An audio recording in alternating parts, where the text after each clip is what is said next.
Hey guys, welcome back to Ghamu Saran channel. और आज का अपना व्लॉग इस टेस्टी और चूरमे के साथ हो रहा। आप सोच रहे होंगे आखिर ये चूरमा घमू ने बनाया किससे है। तो बनाया नहीं, ये ज़बरदस्ती मेरे से बन गया है। और अब इतना टेस्टी है कि मैं और दिव्या थोड़ा थोड़ा करके 3-4 दिन से खा रहे हैं। एक साथ खाया तो ख़त्म हो जाएगा। क्या हुआ था कि जन्मदिन वाले दिन ना, दिव्या के बर्थडे वाले दिन जो हमने घेवर बनाया और शुरुआत के 4-5 घेवर टूट गए थे ना, उस घेवर में चाशनी मिलाई तो ये इतना सुंदर, इतना टेस्टी चूरमा बन गया। और ये 15-20 दिन तक ख़राब भी नहीं होता अगर आपकी चाशनी सही बनी हुई है तो हमने फ्रीज में रख दिया और ला के थोड़ा थोड़ा खाते हैं, फिर वापस रख देते हैं क्योंकि ज़्यादा खाया तो ख़त्म हो जाएगा। तो आप अगर नए नए सीख रहे हैं घेवर बनाना और आपके घेवर टूट जाते हैं तो आप ऐसे इनको यूज़ कर सकते हैं।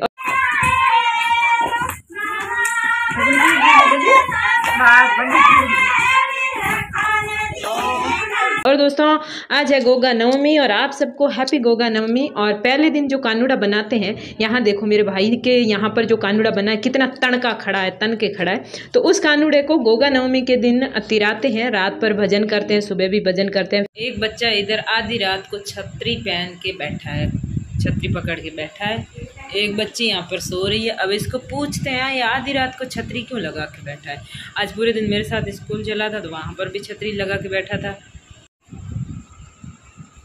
छतरी क्यों लगाते हैं इसका कारण भी पता है आपको? नहीं। बारिश हो रही है? नहीं। धूप लग रही है? धूप लग रही है, अंधेरा लग रहा है। खेत की पहली ककड़ी आ चुकी है लेकिन अच्छे से पक्की हुई नहीं है। इससे बनाएंगे सब्जी। चाय अभी पी नहीं है, सिर दर्द हो रहा है। पियो।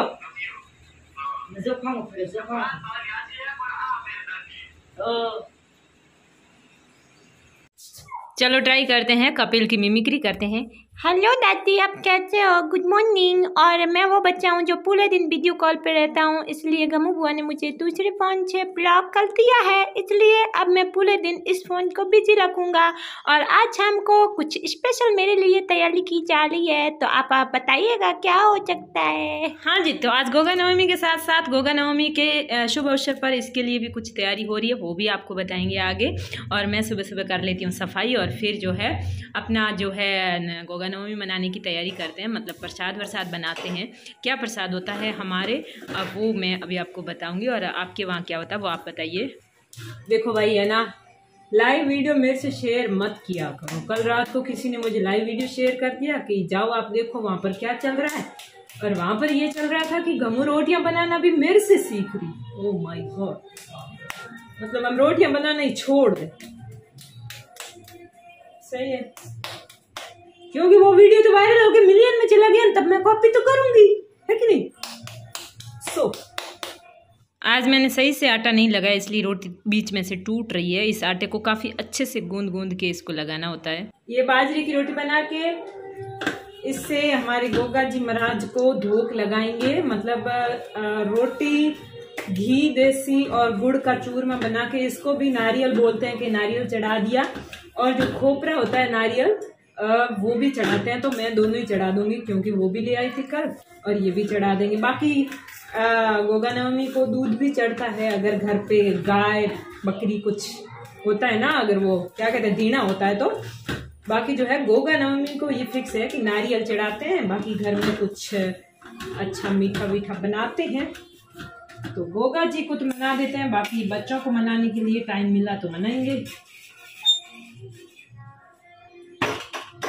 ये है मेरे गोगा नवमी का आउटफिट। इसके लिए मैंने ये चूड़ियाँ तैयार की है, ये, और ये मम्मी का बोरला, और ये मेरे लिए कंठी जो कि दिव्या की है। और एक मेरी सहेली के सामने जहाँ रहती है उससे मैं आर्ट भी अभी लेकर आने वाली हूँ। या तो वो साथ आएगी लेके जाएगी वापस, या मैं ले आती हूँ फिर पहुँचा दूँगी। तो चूड़ियाँ ये पूरी। Happy Goga Navami all of you. होते हैं तैयार। तो दोस्तों, आखिरकार गोगा नवमी के लिए तैयार हो गई हूँ और बच्चे भी नहाए हैं। तेजू नहीं नहाया है। मैं नहाया हूँ। कह रहा है मैं नहाया हूँ। और अब हम क्या चढ़ाएंगे? बाजरे की रोटी। 2 हो सकती है, 1 हो सकती है, 1 हो सकती है, कोई भी चढ़ा सकते। मेरे पास मैंने 2 बनाई है। अब एक थोड़ी मोटी है तो एक ही चूर के उसको नारियल मतलब कहते हैं, उसको भी नारियल चढ़ाना कहते हैं। ये देसी बाजरी का आटा था, तो पता नहीं कल वाले से थोड़ी कलर काला क्यों आ रहा है मुझे नहीं पता, और आज इतनी अच्छी बनी भी नहीं है जितनी कल सुंदर बनी थी। और इसमें हम डालेंगे गुड़। गुड़ होना जरूरी है किसी भी धूप दीप के प्रसाद में, गुड़ शुभ होता है, तो गुड़। और अब हम डालेंगे देसी घी।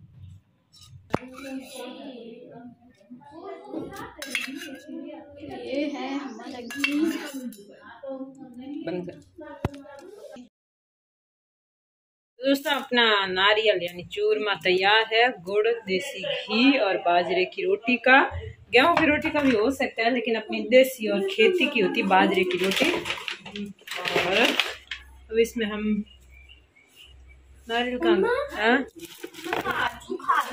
एक नारियल, कोई अकेला एक नारियल भी चढ़ा देते हैं, कोई चूरमा करके उसको नारियल के रूप में चढ़ा देते हैं। और ये रामदेव जी नहीं, सॉरी, गोगा जी महाराज की ध्वजा, तो ये ध्वजा भी उनके थान पे चढ़ती है। गोगा जी का थान खेजड़ी के पेड़ के नीचे होता है, तो यहाँ पर मम्मी जहाँ अगरबत्ती और दीपक करती हैं वहीं पे हम धूप लगा देंगे। इस क्या कहते हैं इसको, ध्वजा का क्या करेंगे, कहाँ पर चढ़ाएंगे वो बाद में सोचेंगे, लेकिन मम्मी ले आई दुकान से, तो फिर धूप लगा के जो ध्वजा है उसको भी चढ़ा देते हैं। क्या करते हैं, थान पे इसके पीछे एक लकड़ी बांध के ध्वजा की तरह इसको टांग देते हैं, या फिर कोई खेजड़ी की किसी डाली पर भी टांग देते हैं। तो धूप चढ़ाते हैं। इसका धूप जो है देसी घी से किया जाता है, और ख़ास करके गाय के जो उपले होते हैं उससे करते हैं, उसको पवित्र माना जाता है। लेकिन यहाँ पर वो थे नहीं, तो मैंने कहीं से लकड़ियाँ अरेंज करके उसका धूप बनाया, और फिर जो नारियल है इससे धूप चढ़ा देंगे, बन जाएगा। तो इस तरह आप शेयर कर सकते हैं कि आप गोगा नवमी कैसे मनाते हैं। हमारे यहाँ ऐसे मनाते हैं, और फिर थोड़ा बहुत कुछ मीठा बनाते। पहले जब मनाते थे ना गांव में, उस टाइम चावल बना देते थे, और चावल में घी और शक्कर या वो क्या कहते हैं गुड़ लेके मना लेते थे। और बाकी उसके बाद कभी कभार हलवा भी, मतलब ज़्यादातर चावल ज़्यादा चलता था। तो इस ध्वजा को इस तरह चढ़ा देंगे, और चढ़ाने के बाद ये पानी भी अर्घ दे देंगे, पानी को भी चढ़ाएंगे। जो चूरमा है वो भी चढ़ाएंगे गोगा जी महाराज को, नारियल है वो भी चढ़वा देंगे। और इस तरह जो है पूजा अर्चना की तरह पूरी तरह चढ़ाने के बाद पानी को जो है ये बबूत बनेगी जो इस धूप से, उसको मिक्स करके पानी को थोड़ा यूँ पवित्र बनाया जाता है, यूँ माना जाता है। और फिर उसी धूप दीप वाले पानी को पूरे घर में छिड़क कर देवता के आशीर्वाद लिए जाते हैं, और यहाँ से तिलक भी किए जाते हैं इस बबूत के, जो कि धूप की बबूत होती है। इससे जो वो देवता का आशीर्वाद माना जाता है। जैसे हम लोग बाकी पूजा पाठ करते हैं दिवाली पर, तब आरती कैसे लेते हैं, उसी तरह ये जो तिलक होता है बबूत का, ये भी एक देवता का आशीर्वाद होता है। तो इस तरह लगभग तो हमारे इधर तो गोगा जी बहुत से लोगों के कुल देवता है। और गोगा जी अगर किसी को नाग सांप कुछ डस जाता है तो भी इनकी पूजा की जाती है। और कभी कहीं दिख जाता है तो ज़्यादातर मारते नहीं हैं, यूँ कहते हैं कि गोगा जी महाराज है, इनको जाने दो। तो वो जाके कहीं बाढ़ में, कहीं जो कचरा वगैरह होता है उनमें घुस जाता है, सांप दिखता है तो उसको नहीं मारते ज़्यादातर, जब तक कि वो इंसान को नहीं छेड़े तब तक नहीं मारते हैं। ज़्यादातर जगहों पे नहीं मारते, बाकी मारते होंगे पता नहीं। तो उनको साक्षात गोगा जी का रूप माना जाता है। और गोगा जी का जब भी प्रसाद करते हैं, दोग देते हैं, तो कुल देवता में जो बहुएं होती है वो घूंघट लगा के ही दोग देती हैं। और अगर हम पियर में दोग देते हैं ना, ऐसे ही जैसे कोई घर पे नहीं है दे देते हैं, तो घूंघट लगाने की ज़रूरत नहीं है, क्योंकि वो पियर के गोगा जी होते हैं और ये ससुराल के गोगा जी होते हैं। तो उनकी इज्जत और रेस्पेक्ट के लिए शायद घूंघट लगा के और फिर लास्ट में सलाम करना, लेकिन सलाम आलती पालती लगा कर बैठ के करना होता है, इसलिए हमने थाली वगैरह नीचे ले ली कि सलाम करके फिर ऊपर रख देंगे। तो लास्ट होता है सलाम, और उसके बाद ये जो चूरमा है ये कोई भी करके लोग खा लेते हैं, और जो प्रसाद होता है वो भी खा लेते हैं तिलक लगा लगू के।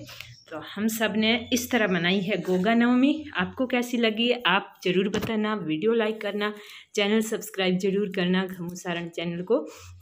और क्या बताऊँ, और जब पहली बार हल जोतते हैं ना, उस टाइम भी जो है गोगा जी की राखड़ी बांधी जाती है हड़ के, और जो बैल होता है उसके, और जो हाड़ी होता है, मतलब जो हल चलाने वाला इंसान होता है, उन सब के गोगा जी की राखड़ी बांध के खेती बाड़ी शुरू की जाती है। तो वहाँ पर भी गोगा जी महाराज को पूजा जाता है। और ये वो कलश वाला जो पानी, इसको क्या कहते हैं हमारी भाषा में तो भूल गई अभी, मतलब हिंदी बोल रहे होते हैं उस वक्त बीच में वो शब्द नहीं आते हैं, बाकी तो आते ही हैं, मारवाड़ के ही हैं, सारे शब्द आते हैं। तो इसको अब घर में छिड़क कर और थोड़ा घर को कहते हैं ना पवित्र कर लेते हैं, और फिर जो बचता है वो खेजड़ी में डाल देते हैं। और यहाँ पर तुलसी है तो तुलसी में हम इस पानी को अर्घ कर देते हैं। क्या कर रहे हो? रात को खाना खा लिया? इन्हें उगड़ ठीक रही सुसु गुना कर आज थारी ना हो। आजा आजा आजा आजा आजा कपिल, आजा आजा आजा। हाँ तो दादी आज के बाद मैं भी आप सबकी तरह खाना खाया करूँगा, क्योंकि आज मेरी मम्मी ने मेरे को खाना खिला दिया है गोगा नवमी पर। बादाम का हलवा बनाया था मेरी एक मोती ने, और वो हलवा खा के मेरे को तो पहली बार में बहुत टेस्टी लगा। आप ये वीडियो बताता हूँ, मेरे पापा ने मेरा वीडियो भी बनाया है, गमू बुआ के पास अभी भेज रहे हैं कैसे मैंने कितना सारा हलवा खा लिया, वो भी पहली बार में। मेरा पेट नहीं दुखने लगता है। ये देखो वीडियो पलल कैसे होला है, मेरे को दिखाओ ले, मैं दिखाई नहीं दे रहा हूँ, जल्दी दिखाओ। मैं पहली बार खाना खा रहा हूँ, कोई नहीं देखेगा तो बात थोड़ी बनेगी। और ये क्या पहली बार में, मैं तो कभी गच्चर खा रहा हूँ, थूचे जा रहा हूँ। और ये बादाम का हलवा पहली बार खिला रहे हैं, पता नहीं मेरी याददाश्त कितनी तेज़ हो जाएगी, कहीं मैं कंप्यूटर से भी तेज़ ना हो जाऊं और फिर मैं कोई वैज्ञानिक ना बन जाऊं। वही ऐसा नहीं हो जाए, पहली बार बादाम का हलवा खिला रहे हैं।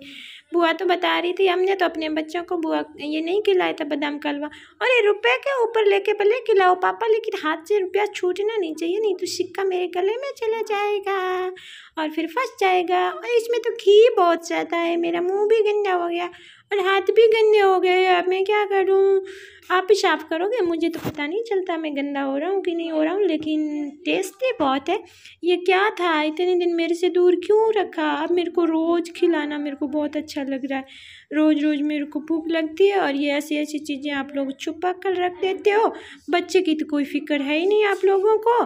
तो दोस्तों ये था अपना वीडियो। आपको इस कपिल की भाषा कैसी लगी, अच्छी लगी हो तो ज़रूर बताना, ताकि नेक्स्ट कभी और भी हम करेंगे। तो ये था इसका अन्नप्राशन संस्कार जो कि गोगे पर संपन्न किया गया। Thank you for watching, bye bye.